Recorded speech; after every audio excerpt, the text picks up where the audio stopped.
Hello, everybody, and whoever's here right now. Appreciate you. This is my meditative guitar lesson. This is a live lesson. Um, if whoever's there has any questions, you're welcome to ask. I don't really have a starting point or anything. I mean, I do, sort of. um, but if you have any questions, you're welcome to ask.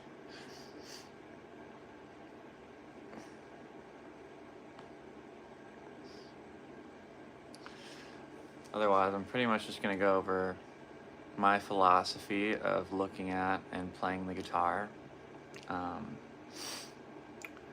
how I think about music, how I create music, how I look at the fretboard, all as a meditative guitar practice and not using theory or anything that I really learned from other people.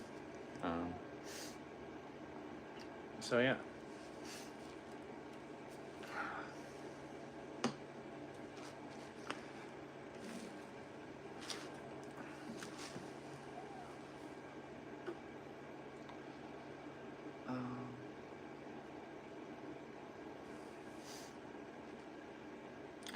I guess I will start with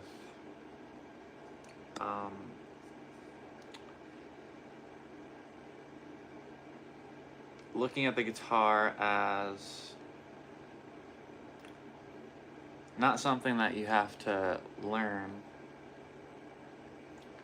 but it's really just something that you have to work with, that you have to be patient with and understand and treat it more like a relationship than you're treating it as something that you're trying to figure out. Is the main essence of meditative guitar, is that, well, of my view, is that you're building a relationship with the guitar, and you're building a relationship with the structure of music. And you're not doing it trying to attain anything or trying to forcefully create a beautiful piece of music. It's not really about that. It's about expressing yourself in whatever way that you can with the tools that you have and are capable of using while you're playing the guitar, with whatever you already have to play the guitar with. And it's about slowly expanding your knowledge and growing it off of what you already have to use, what you can play already, if you can play anything already.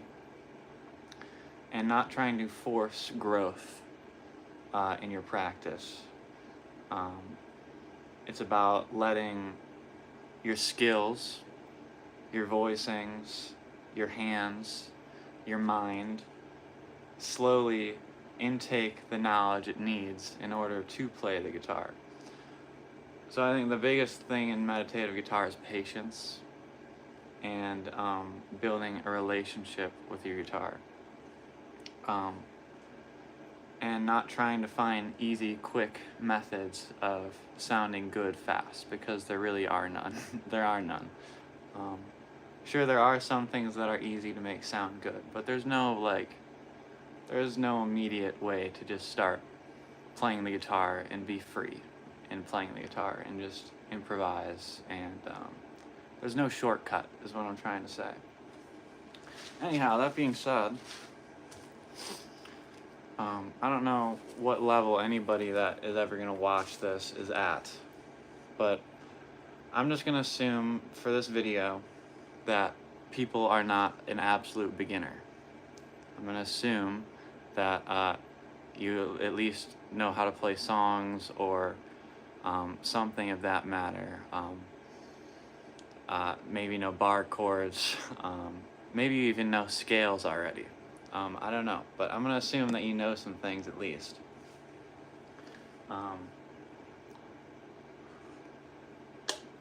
So, the basic idea of how I improvise is I use a scale. And I'm going to keep it really simple by showing you some bar chords. Okay? So when you take bar chords, and do this. Right? Here's a bar chord, and then here's another one.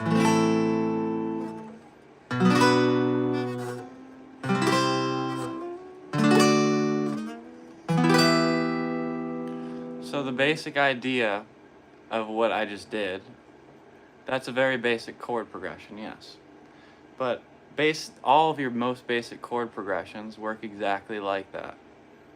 And what I mean by that is all I just did right now, all you do when doing this with your bar chords is you're moving all of the notes up in the scale one note at a time, right? So all we're doing is literally taking all these 6 notes and moving them up one step in a scale, okay?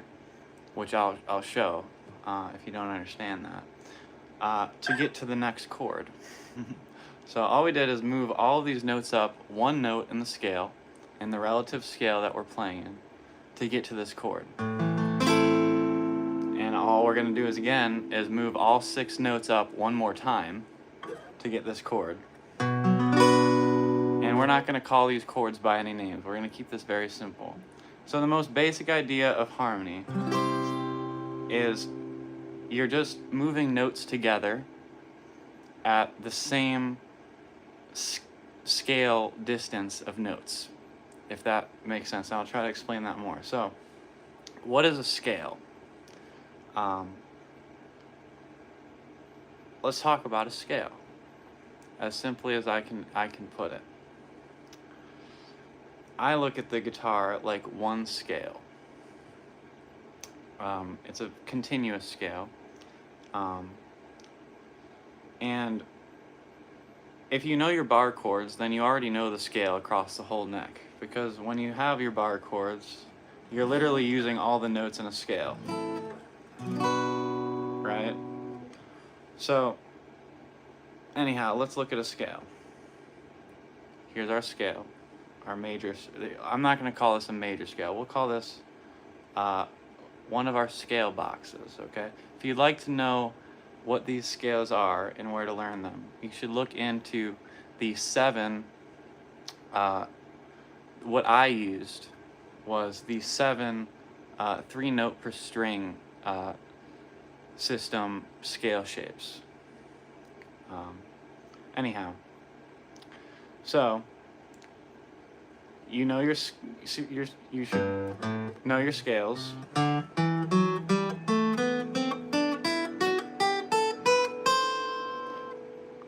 Because essentially, when you're doing a chord progression, all you're doing is taking a chord and moving all of the notes within a scale.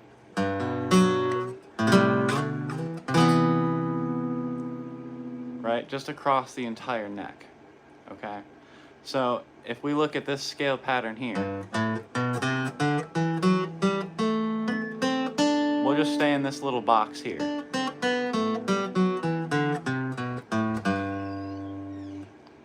So I'm going to take this little dyad here, and the most basic form of harmony is right here with dyads, right? So you're essentially just going to take these 2 notes and move them one note at a time within this scale. Right? Now, I'm not going to show you the whole scale pattern. You should probably go learn that in your own time. But when you know the whole pattern across the neck,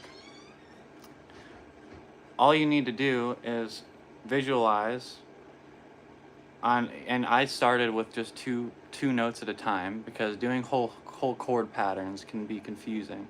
And again, this is if you don't want to look at tabs, you don't want to memorize chord, names, chord charts. This is a more free and different way of looking at the guitar, right? So, you have your scale pattern, and you start building chords just by using multiple notes at a time.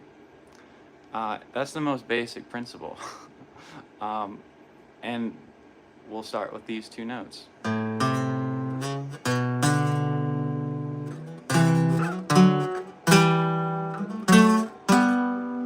Right, so all I'm doing is running a scale with two notes at a time.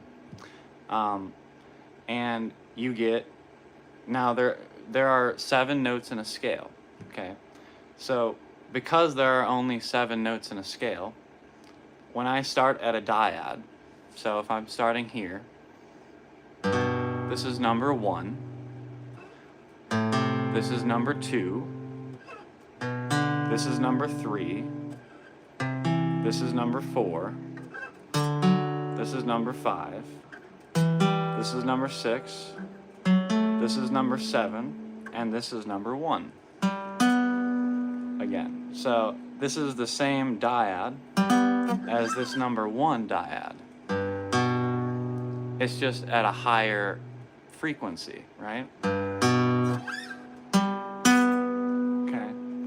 Now, another way you can look at this, because it's a scale, right? So if we're playing a scale, 1, 2, 3, 4, 5, 6, 7, 1, right? So this first dyad also, so this dyad here is also going to exist over here, right? And again, we're just playing a scale with dyads, right? So we can walk down this scale with dyads now.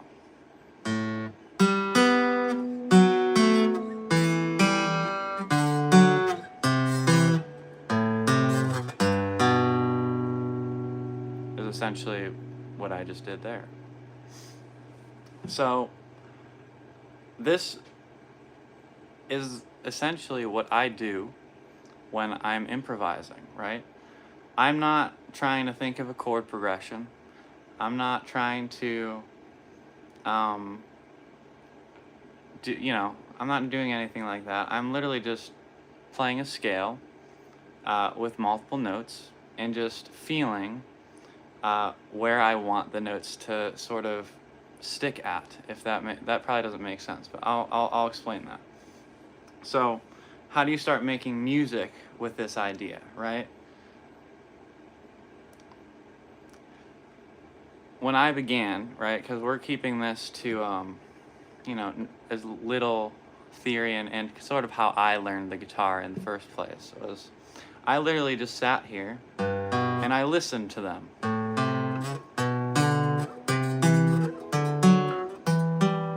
And what I did was I would find some that I liked the sound of, right? And I'd start making my own chord progressions, right? So I would be like, okay, I like the sound of this one. I like the sound of this one. And I like the sound of this one. Okay, and I would make a mini chord progression with dyads with just 2 notes at a time, because every other chord progression is going to work in a similar way. It gets more complex when you really get into it, but at the most basic level, this is all you're doing.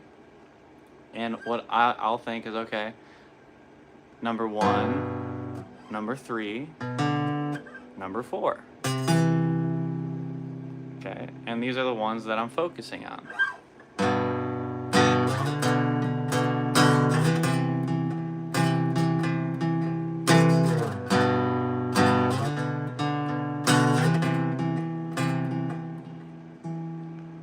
And what I did for a very long time, before really improvising at all, if you'd like to know how I practiced, was, well, before improvising at all, I would just spend a lot of time playing these notes up and down the scale. Hey there, Len, how you doing? Hopefully you're having a beautiful day or night. And I would just choose different sets of 3 or 4 or 5 and build little mini chord progressions, right?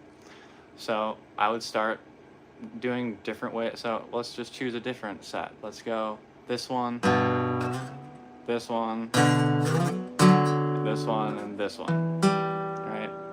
There is no wrong choice. It's just whatever you wanna choose, right? and work around. And then you just start playing with them.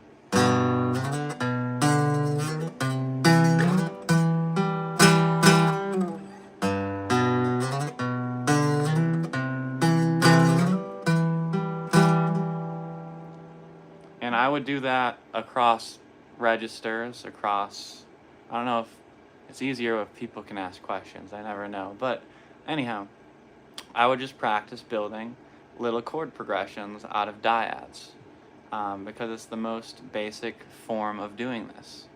And what happened after a while is I just kind of built a map of the guitar in diads. And why do I talk about diads so much? I talk about diads so much because when it comes to chords, this diad that I'm playing is within every single chord that you can possibly play, right? Not every single chord you can possibly play, but all your main chords are going to contain this diad, right? So your major chord, for example, the one that basically everyone knows, I mean, we can tear it back and find a major this diad within it, right? So I mean, basically any chord, you know, a jazz chord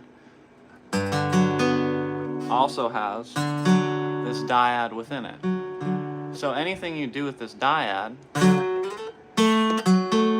can also translate to a chord.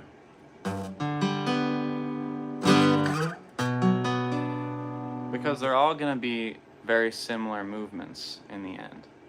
So that's my simple philosophy for playing the guitar is a scale. Being able to find shapes by moving shapes down the scale, because basically most of your chord progressions are the same idea. It is just you taking a shape and moving it down a scale, diatonically is what they call it, in order to create movement that sounds good together. And yeah, you can do that with, honestly, I have done it with every 3-note combination within a scale that I can find and have been able to make music with it. There are some that work better, but you can take any essentially 3-note shape, even if you're a guitarist, yes, even octaves, whatever you want, really, as long as it's within the scale, and you can get 7 different chord structures out of it. Try acoustic songs.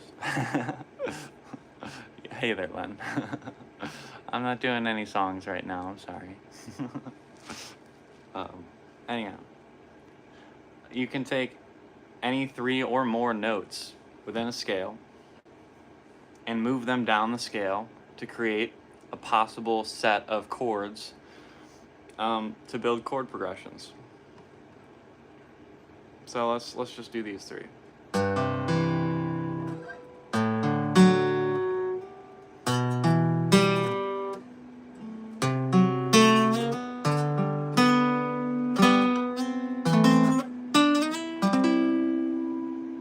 And that's just your bass, right?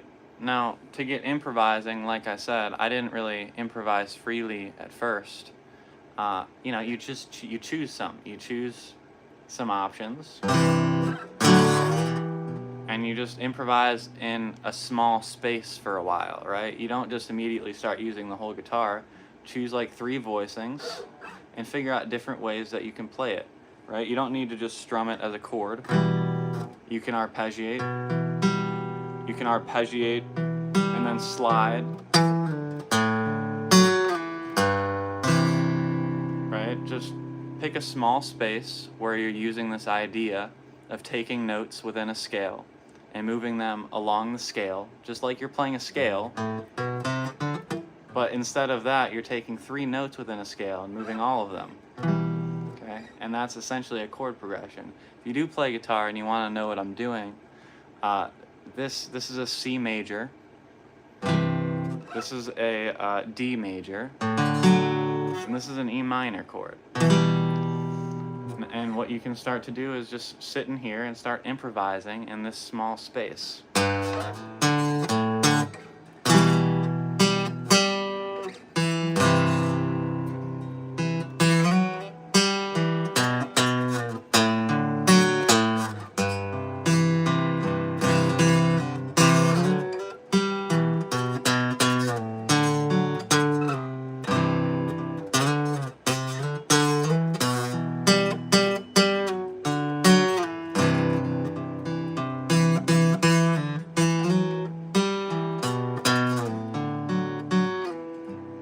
And then get comfortable with that sort of setup.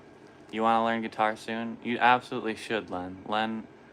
Guitar is a beautiful thing to learn. You absolutely should. It's very fun. And just keep doing that.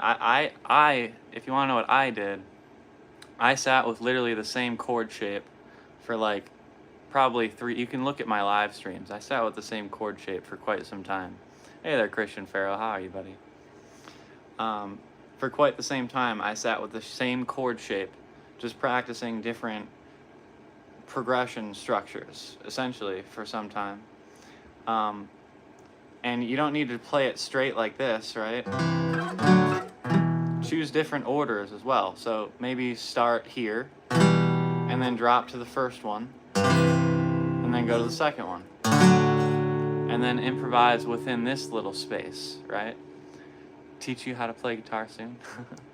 Well, you can take lessons with me. I mean, the problem with teaching people guitar is everyone's at a different space. So, anyhow, you can start here, go down to here, go up to here, and improvise using this structure now.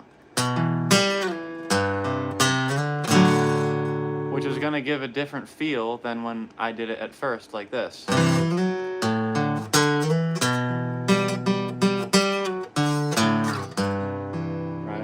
It's going to feel a bit different.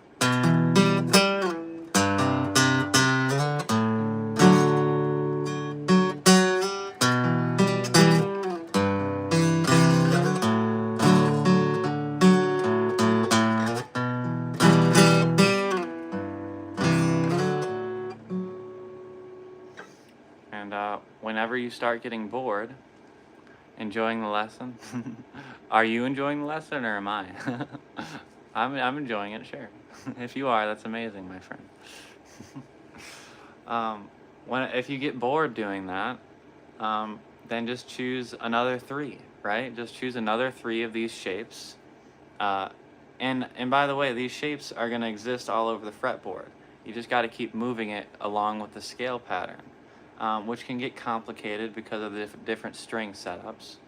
For example, this shape here, right, is going to be the same shape. Wait, can I do it down here? Can I do a C over here? Maybe I can't do a C down there. I can do one up here though. Hold on. C, A, C, D, F, G, A, B, C. This is a C. Okay, C. Down here, it's going to look a little different because of the way that the guitar strings are set up. Which, oh, you are for sure. Good to hear, my friend. Have a wonderful day. I appreciate you. Have a beautiful day. Thanks for stopping in, Lynn. So you can go down here and essentially play the same thing, just at a higher octave. Right? So this down here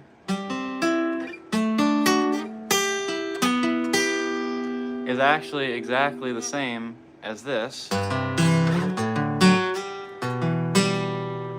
It's just a higher octave, right? So you can play it with it at a higher octave.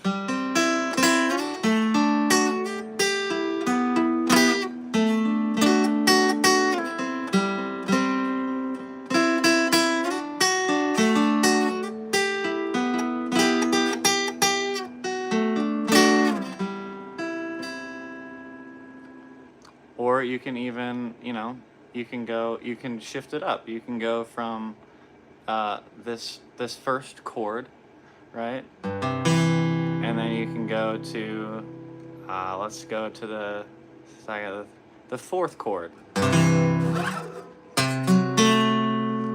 from that chord, by the way. Now we're not using theory. We're doing something simpler than theory. This is all by feel. And then you're gonna jump to the next octave.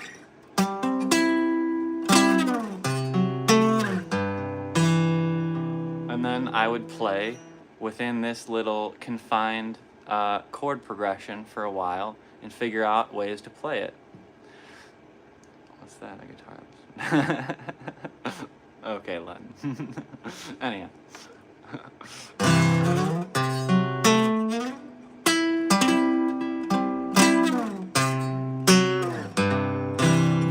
And it's going to give you a certain emotion. It's going to give you a certain feeling. It's going to make you play a certain sort of a way.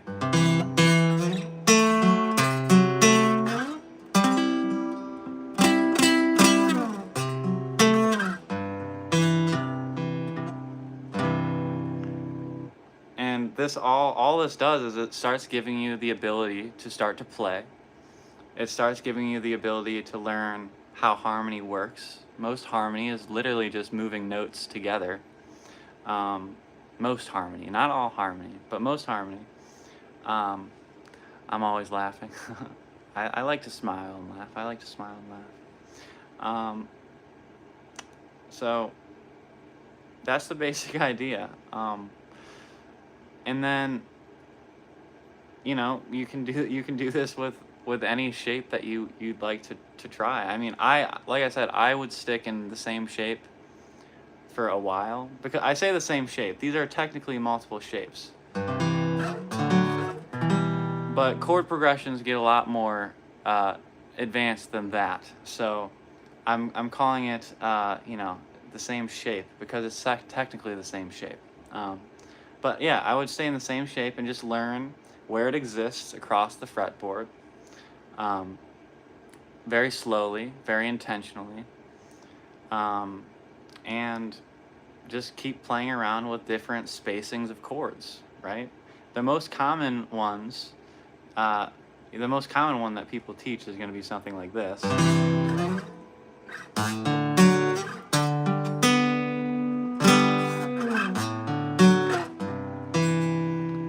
Which is technically, it's a 1, 4, 5. And that's only one way to play that most common chord progression. There are infinite ways to play it. But you don't need to play it like that. You can play the scale of chords however you want. I don't think a lot of songs use a 1, 2, 3 chord progression. But I use 1, 2, 3 all the time. Here's a 1. I like it. It just gives a rising sensation, right?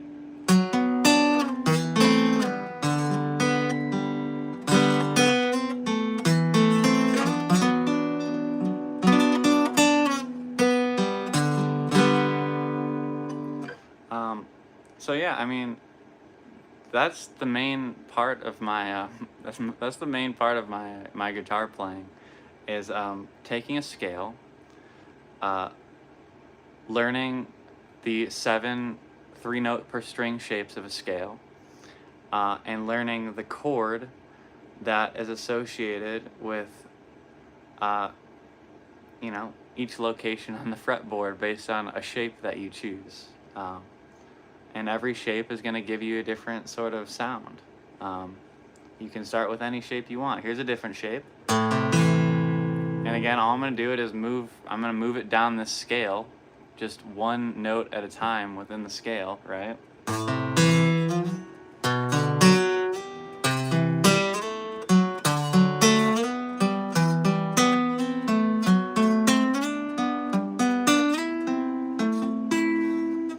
And those are triads, right? That's your base sort of framework for a different sort of set of sounds that you can use and play with, and build chord progressions from.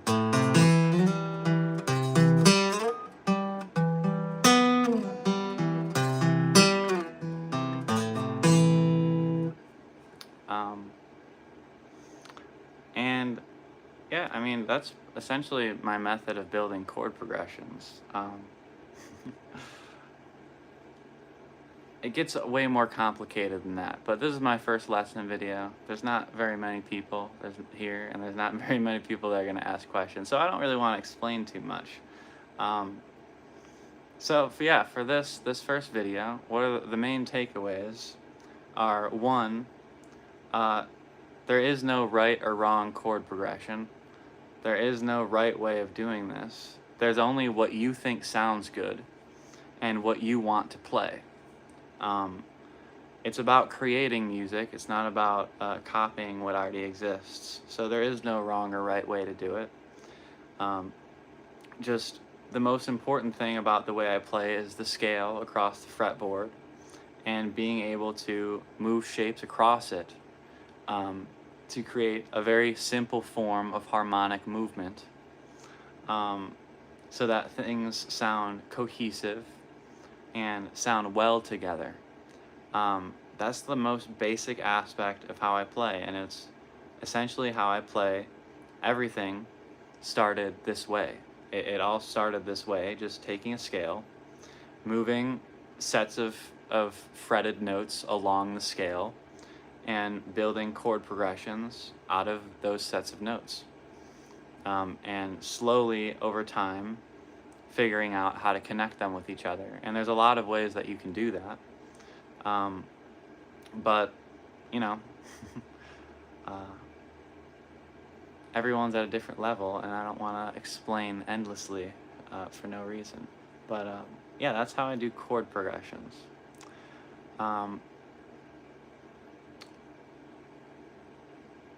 Yeah, that's pretty much all I want to say for the first lesson here. So if anyone watches this video after I did the live stream and you have questions, there's more that you want to know that I didn't talk about at all, leave comments. Leave comments in the video, in my community post, if you'd like to know more, because I don't want to fill this video with a bunch of knowledge that people don't understand. So, yeah. One more time, it's learn your scale across the whole fretboard, learn the 7 different scale shapes and how they connect as one scale across the fretboard. There's plenty of videos on the 7 notes per string system or other scale systems that help you build a scale across the whole fretboard. Practice playing the scale and connecting it. And then after you have the scale mapped, you can start building chord progressions by choosing sets of notes and moving them along the scale. And that's the most powerful advice that I can give to anyone that's serious about playing the guitar. Yeah, that's the groundwork for anything else that I've ever played, even if I'm not really doing that. So, yeah. I guess the other thing I'll talk about real quick is, Bran, I watched your videos last night when I'm lying in the bed. Well, thank you, Len. I appreciate you. I'm right. Well, thank you. You're funny. Okay. The other thing I'm going to talk about real quick is drone strings. I'm going to talk about drone strings. And I'm going to talk about modes a little bit. I'm going to talk about the modes of a scale, and I'm going to talk about the different ways that we can talk about the modes of a scale. So let's do that. Let's do that real quick. So the most basic way that people understand what a mode is a scale shape, which is not wrong necessarily. Let's talk about that basic understanding of what a mode is. So people think that this is Ionian, or the major scale, and they're not wrong. They're just incomplete, right? So this is Ionian. This is the Ionian mode.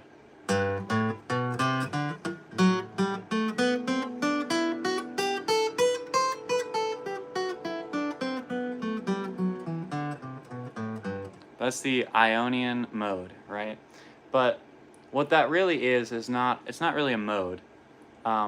That's just a scale shape that is created by the logic of what a mode is. And I'm not going to talk about that because I didn't know that when I started playing guitar, so you definitely don't. You'll support me. Well, thank you, Len. I appreciate you. But it's a modal shape, but it is not a mode. It is just a scale shape. That is a basic idea of what a mode, the Ionian mode is. And the same applies to the other modes, right? So you have, that would be G Ionian, and then you have A Dorian, right?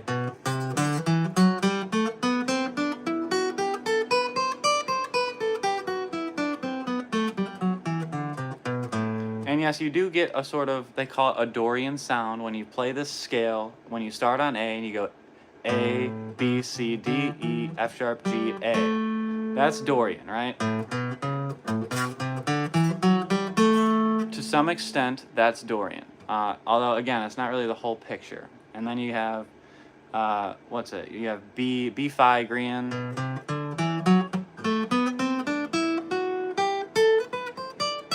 And then you have C Lydian. And then you have, what's it? D Mixolydian.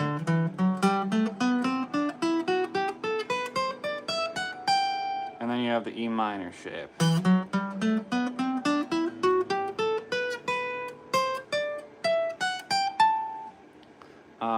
Oh, and then there's the F sharp Locrian shape.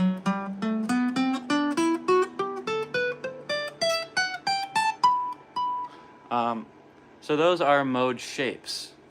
And they're very useful in connecting the fretboard, right? So you have Ionian, you have Dorian, you have Phygrian, you have Lydian, you have mixed Lydian, you have minor, you have Locrian. And they're really useful in connecting your scale together. But if you play that scale, it doesn't mean that you're necessarily playing that mode. That's not really how it works, right?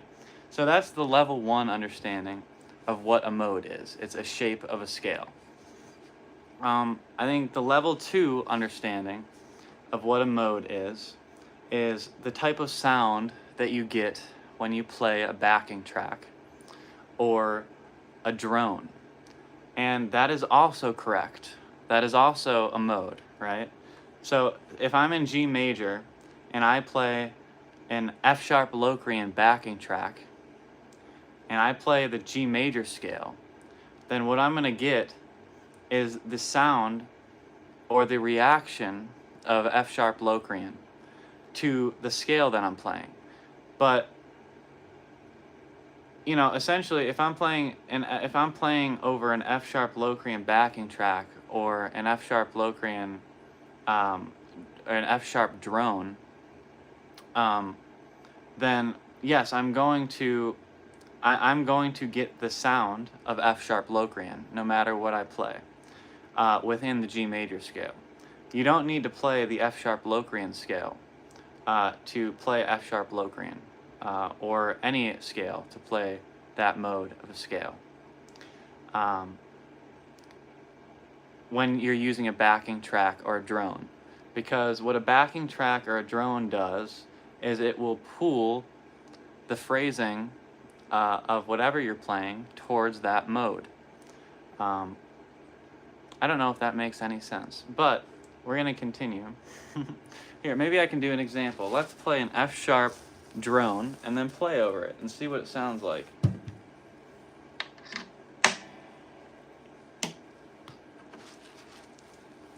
Let's see, I got a looper pedal. That's perfect.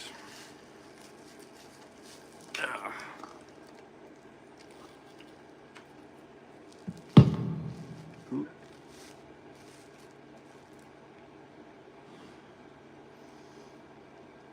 I've never done this before, but we'll try it out. Alright, I don't like F sharp Locrian. I don't think anyone likes F sharp Locrian, but I'm going to do it anyways.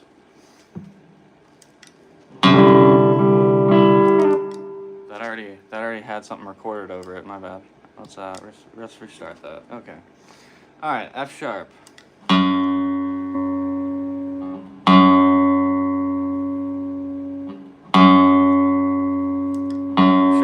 that's our backing track, okay? So, drones. Going back to drones, why did I start talking about modes?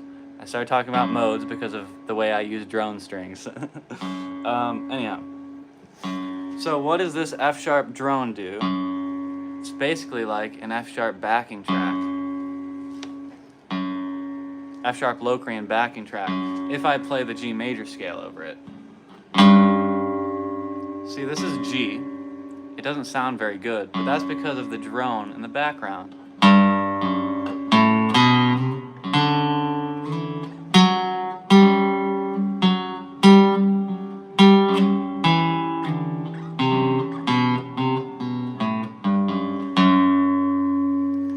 So what is that drone doing?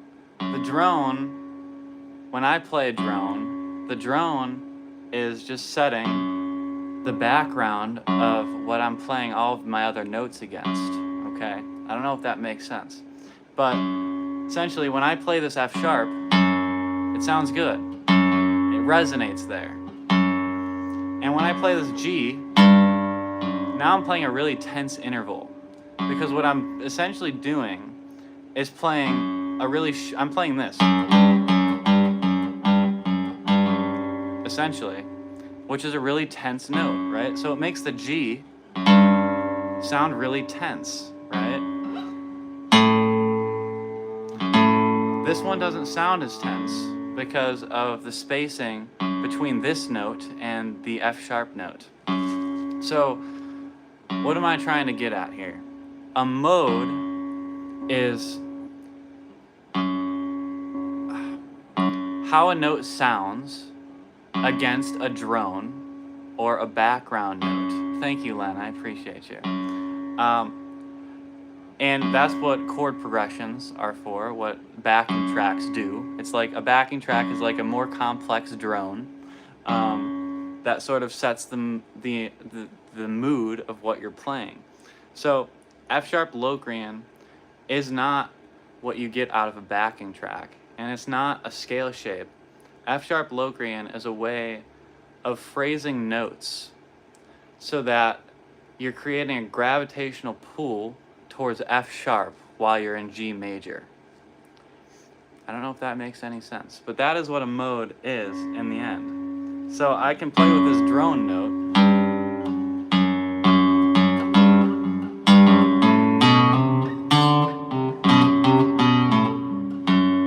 And I end up kind of playing like that, but if I turn the drone off and do this,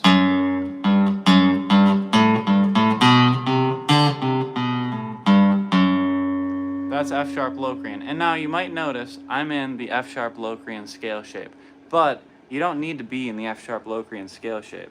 You can do this anywhere on the fretboard.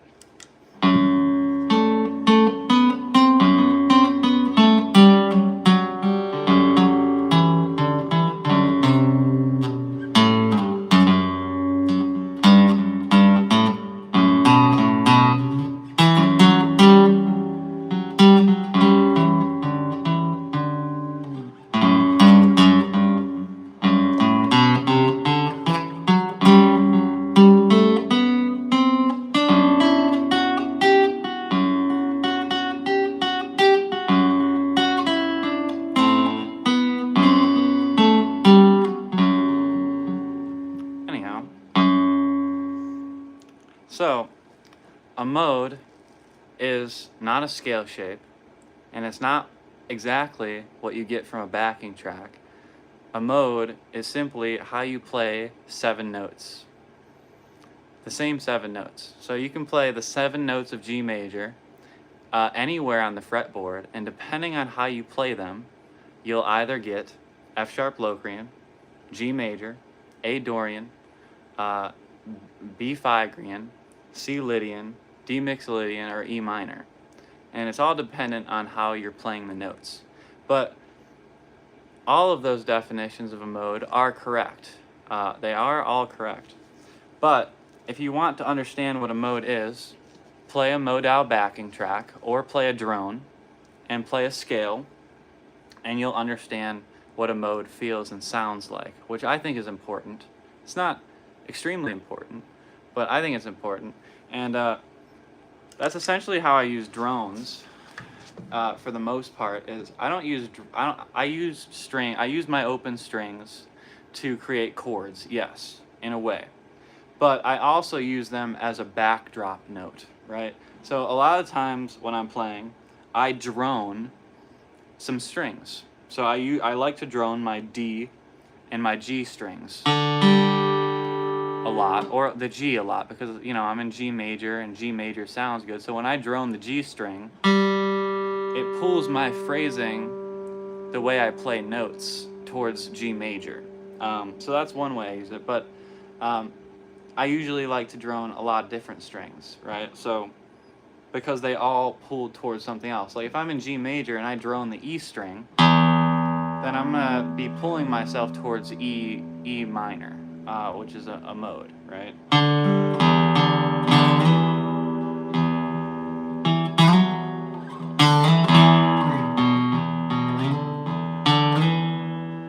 If I drone the D, then I'm gonna start pulling myself towards what's called D mixolydian. Now you don't need to know any of these names. I'm using these names for people that care about the names. I didn't learn any of this with knowing what a mode even was. I learned all of this jargon after the fact, so you don't actually need to know. But when I play the D, all I'm really trying to do is pull my phrasing towards D mixolydian.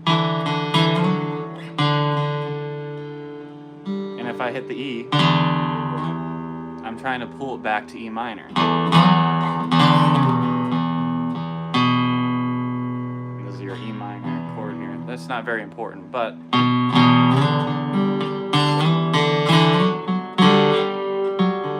if I hit the G, then I'm trying to pull towards G.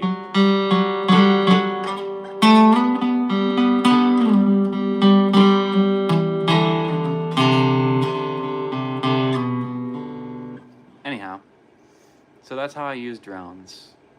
I think that's the end of my meditative guitar practice. I think that's the most important stuff. Everything else gets a lot more complicated. Yeah, and it's just easier when there's somebody asking questions, because I don't actually know what to explain. I don't know what people are prepared to understand. I don't even know what I fully understand. But appreciate you for listening, whoever's still here, and whoever listened to this video after the fact. Again, if I didn't explain something or you'd like to know more, please comment after the fact. Ask me questions in my what's it called? My community posts. Or talk to me about getting a lesson. One of those things. Or join my next live stream and ask questions during the live stream. Any of those things will work. I am working on putting together a lesson video series, but I'm a long way from that. It takes a lot of structure, and I want to build it in a way that it's good for absolute beginners as well. So I'm sure some of the stuff I talked about right now might surpass an absolute beginner. I'm sure it absolutely 100% would go straight over their head, but that's okay. Yeah. Appreciate you guys for listening in, whoever's there. I'm probably going to be on in a little bit to just play the guitar. Anyhow, peace out, everybody.